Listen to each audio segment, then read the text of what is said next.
case of same province and same town as the ABSA Off-Road Championship made the annual trip to Lydenburg in the Mpumalanga for round 2 of the National Series. The event is a fixture on the Mpumalanga sporting calendar and one of the most popular races of the year with competitors. Lydenburg is familiar territory for the ABSA Off-Road Championship, but this time there was a twist to the plot. Race headquarters and the designated service park were now located at the new state-of-the-art Lydenburg Toyota dealership on the road to the Long Tom Pass. As usual, the pit area was a colourful scene as teams set up shop and prepared for what promised to be an exciting weekend. Teams harbouring championship hopes were either looking to build on promising starts to the season or to bounce back from race 1 disappointments. The race also saw the return of some familiar faces, with former South African champion Ralph Pitchford and the Fossies racing team back in harness. Yes, no, it's great to be back. You know, I've been missing the off-road racing for a while now. The last 2 years I've been doing the rally championship, but you know, my heart's in the off-road racing, so that's why I'm back. Gary's got a lot of experience himself. You know, he's been driving for the last couple of years, driving very well. And I think the two of us will make a good team together. Ons het maar besluit om oor te gaan omdat ons na die V8 klas toe wil gaan. En daai is 'n bakkie wat ons self gebou het. En toe het ons besluit om hierdie kar te laat bou deur Agimele en deur RFS. En dis 'n meer 'n nuwe tegnologie. Ons sal na die naweek baie meer weet van die kar en sien hoe hy geperform.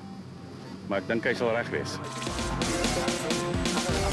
Change is always just around the corner in motorsport, and the Donaldson Prologue to determine grid positions for the race saw a change in format. Crews in the production and special vehicle categories are seeded on previous Prologue results and split into groups of 10. Instead of drawing start positions out of the hat, teams can now choose where they would like to start on the Prologue, with the system adding a new tactical twist to race strategy. There is a little bit of a skill behind it. On certain races you would want to start first. Some races you will want to start a little bit later, and sometimes you would want to start behind another competitor, sometimes not. So it's going to be quite interesting watching how this whole starting order works out through the year. The Donaldson Prologue to determine race grid positions was run over a 55-kilometre route that gave crews a taste of things to come. The Prologue is essentially a race within a race and started in the outskirts of Lydenburg with the finish on the Roos-Senekal Road, about 30 kilometres from race headquarters. Fresh from having a top 10 finish on the Dakar Rally, ratified the Team Castrol Toyota pair of Duncan Voss and Robbie Howie set a blistering pace on the Prologue. With the V8 motor sounding glorious, Voss and Howie pulled out a 24-second gap over former South African champions Chris Visser and Jaapie Badenhorst in the diesel-powered Team Ford Ranger, with Anthony Taylor and Chris Birkin another 20 seconds behind in the second Team Castrol Toyota Hilux. The Toyota crew had more than a minute in hand over Pikkie Labuschagne and Rikus Erasmus in the Rubicon Racing Toyota Hilux, and hot on their heels were veterans Hannes Grobler and Henny Testege in the RFS BMW X3, who were only 8 seconds behind the Rubicon crew. Northwest Province crew of Hugo de Bruin and Henry Hugo completed the top 5 in the Micran XL Toyota Hilux. They were just over 30 seconds ahead of Kobus van Toorner and son-in-law Freddie Kriel in the Unifreight Ford Ranger, who were being chased by Willem and Donna Voss in the new Fossies Racing BMW X3. Also a glorious note to the BMW V8, but behind them another BMW crew were in trouble. Christian de Ploy and Henk Janssen van Vieren parked the RFS BMW X3 on a rock, and that ended their entertainment for the day.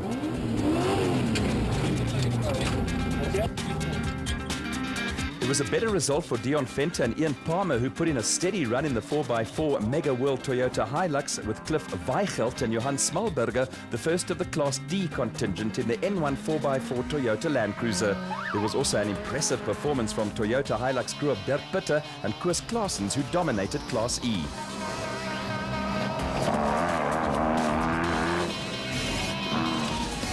When the Prologue dust had settled, it was time for the technical crews to swing into action and restore their chargers to full health in readiness for battle the next day.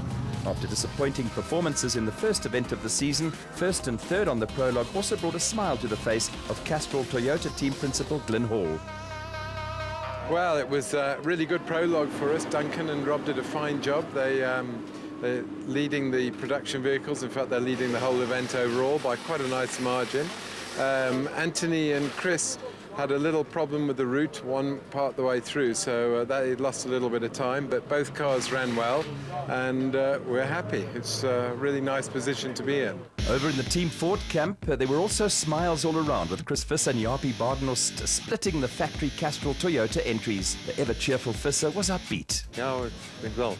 Unfortunate for Lance, he had some power steering problems, but we had no problems. Clean run, just rough. So we're sandwiched between the two Toyotas, so yeah, tomorrow's going to be a lucky day.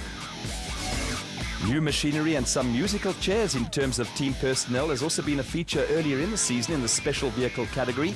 Competition in Class A and Class B is tougher than ever, and among those outing new machinery were the husband and wife team of Marius and Yolinda Fourie, who had taken delivery of the ex-Harper Motorite Bat, now running in PHB colours.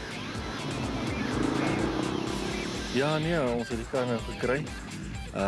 Vorige race het met 'n ander kar gery, maar ons gaan hierdie vandag toets en kyk wat maak. A move from Class B into the Premier Class A also provides Marius and Yolinda with a new challenge. Ja, nee, ek het gesien almal is klas A toe, so ek kom eintlik in klas B gebly het. Maar ja, wat 'n uitdaging is altyd lekker. After often being on the wrong end of pulling Donaldson Prologue start positions out of a hat, former SA champion Evan Hutchinson was making the most of the new choose-your-own start position. The new format of having seeded crews choose their own start position is aimed at levelling the playing field, with groups of 10 alternating who goes first at each race. The process of elimination also leaves the final crew in each group with no choice in the matter.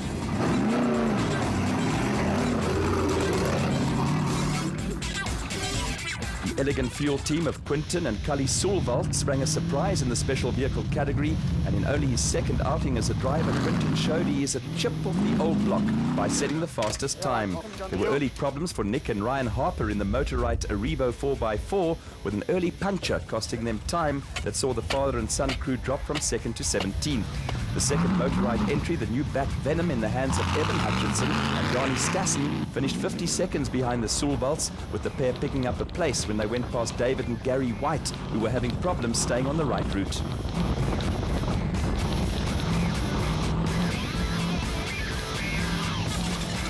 A steady run took RFS Magalies 400 winners Johan van Staden and Mike Lawrenson into third place with the Atlas Copco Bat, only 5 seconds behind the Motorite car. Next up were reigning South African champions Herman and Wichard Soulwalt in the Elegant Fuel Porter, who were racing and being chased by Colin Matthews and Alan Smith in the Century Racing CR3. Matthews and Smith finished on the podium on the RFS Magalies event and were again dominant in Class P. The KwaZulu-Natal crew of Clint Gibson and Gary Campbell came up with another steady run in the Gibson Racing Porter, with the top 8 completed by veteran Pretoria-based driver Nardus Alberts and son Louis in the Rapsa Bat.